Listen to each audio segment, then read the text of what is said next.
Hi Deepas, today we're going to discuss the topic of Refugium. Before going into the Refugium, we will discuss a few things about the LEDs or lighting for the Refugium.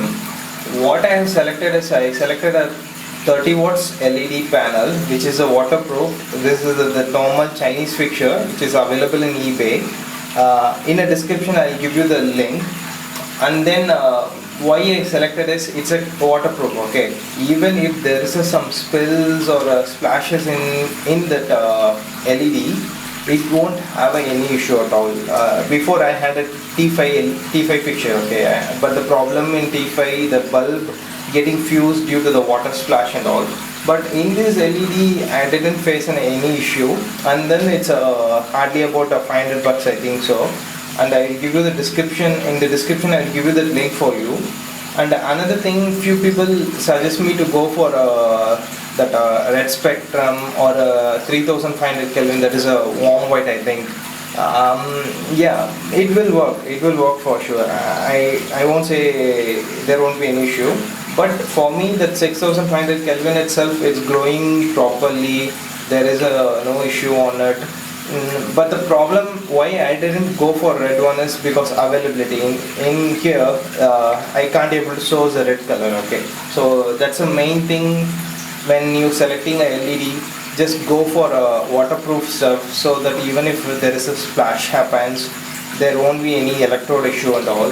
So that's a part of selecting a LED. Then let's come to pros and cons of keeping a Refugium.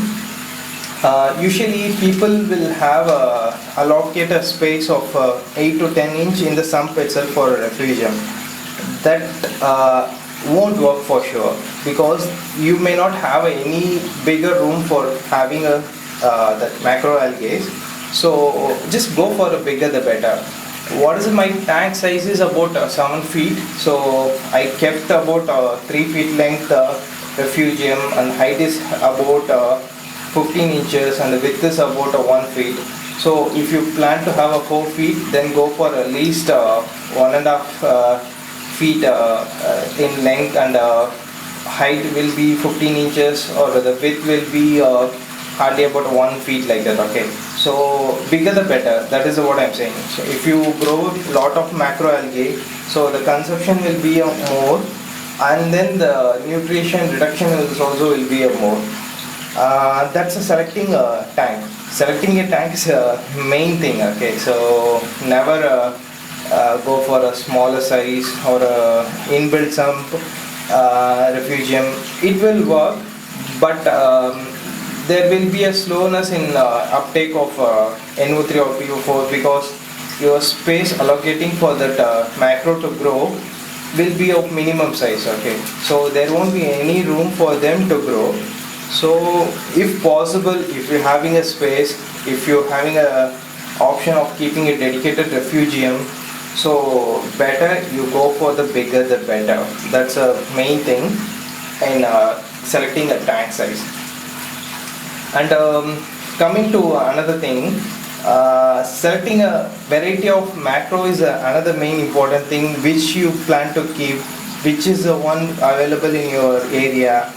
That's the main thing. So what I have kept is a keto marfa in my tank. Why I have selected is it won't go asexual, so there won't be any asexual problem at all. And another thing is it grows faster also. But compared to Cholera, the growth will be on a lesser side, but it's okay for me to control the NO3 and PO4 level. So I went for a keto marfa. But the problem, you can keep Cholera also, that's a grape algae in common terms. But the thing is, in Cholera, it will go asexual sometime. I have seen a few people, some people may not complain about asexual, some people say it went to asexual and it's entirely spoiled my tank and all. So the choice is yours, whatever you like, you can try it. But I will suggest to have a keto marfa. Even keto marfa sometimes having some issue, it turns into white stuff, but it's a occasion only turns white. Okay, so that's not a big deal.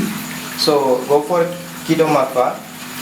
But in Colourpa, I seen a tremendous growth. The fastness in compared to keto is awesome. Okay, so the Colourpa grows faster rate than the ketos. I seen some percent tank it will taken over the entire tank in a shorter period. So thus helps in absorbing much more NO3 and PO4 in a faster rate than the Ketomorpha. So it's depend upon your preference. So I usually suggest to go for a Ketomorpha. That's a main thing. It's a simple and easy to keep. And another thing you like to have in a mind is don't go for a sand in a refugium. If you're keeping your display tank about a 3 inch or 2.5 inches of sand bed, never think about that deep sand bed or whatever sand in the refugium. Make it a simple, just an empty tank with macroalgae, Colourpa or Ketomorpha, whatever your choice. Don't go for sand because in a long term it will have a problem in shooting your NO3. You having hard time in cleaning your sand bed, or it will act like an nutrient factory and all. Okay, so better to avoid a sand bed. That's another important point in keeping a refugium.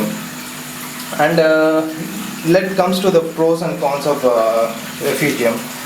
There is a no con is a somewhat negative aspect is very little. Only thing is space consumption. If you have a space, if you can able to allocate a space for your refugium, there is no issue at all. You can simply keep it. If some people have a problem in keeping a dedicated refugium, that is the only negative point I have seen in a refugium. Then coming to the positive point means mainly I have kept my refugium for growing pots. Pots is a main aspect I have kept it. Other than nutrient, because I having a 2 mandarin in my main display tank. Okay, so that refugium is a zero predator zone, so your pod population will go crazy. You can at a night time you can literally see thousands of pods in staying at a location. So you can see plenty of starfishes. A lot of creatures will be there in your refugium. It will help in food for your fishes, and it will clean your tank, and also that's the main thing for having a refugium.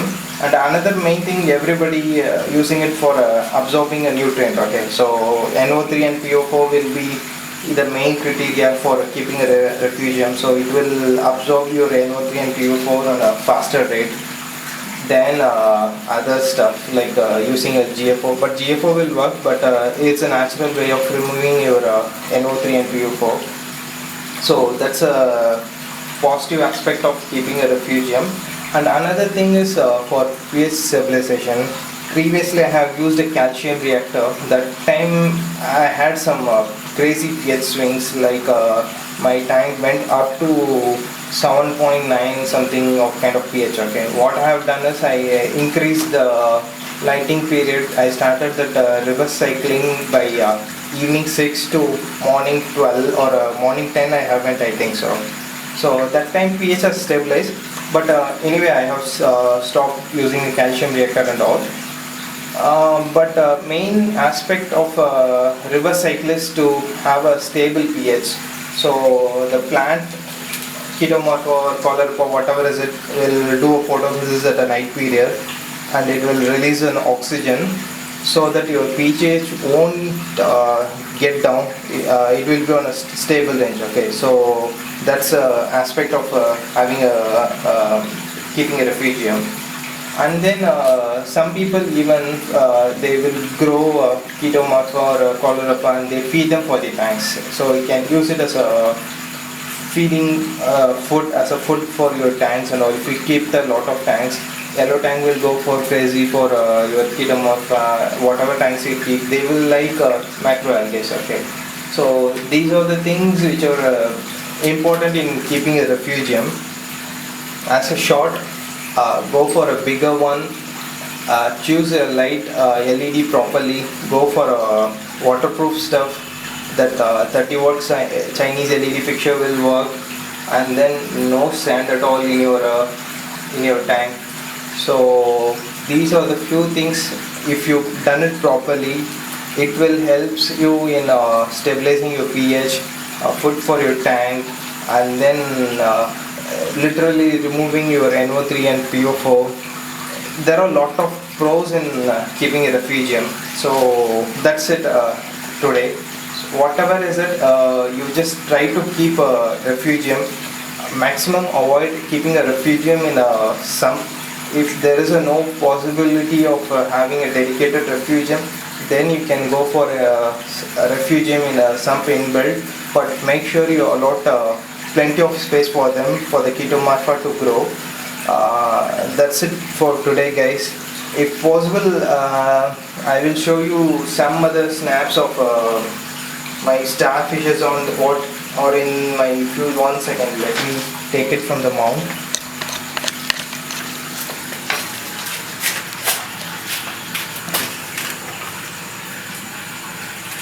Sorry guys, let's see whether I can able to focus it or not.